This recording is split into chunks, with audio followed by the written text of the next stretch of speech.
I wanted to make a patriotic door hanger, so I grabbed a surface from my stash and painted the top third of it with a cadet blue chalk paste. And then I painted the bottom with a white chalk paste. If you don't get a good coverage, you can do a second coat like I did. I set this aside to dry and then grabbed a wood star cutout and painted it with the white chalk paste as well. Before I put a stencil design down, I'm going to use a surface wax to protect the surface and my stencil. At the top, I'm going to be using a rustic star stencil and some white chalk paste.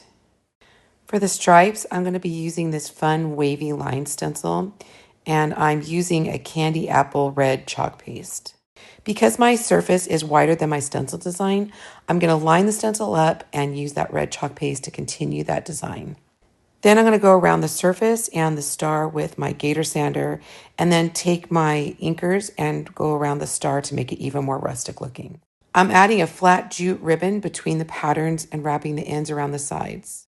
For this whole design, I had this thought that the star would be like a shooting star or a firework, and that I would make some tails with some ribbon, and that's what I'm doing here.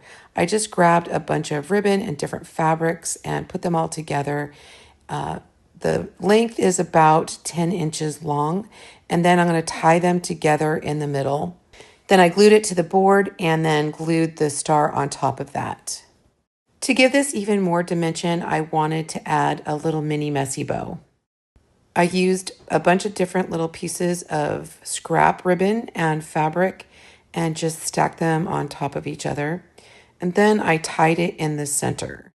Once I got all the ribbons together, I trimmed it all up, and then I added a rusty star in the center of the bow. Then I glued the mini messy bow to the center of the star. I added a wire hanger at the top of the project, and then I wanted to finish it off by adding another little fabric bow at the top of the wire hanger.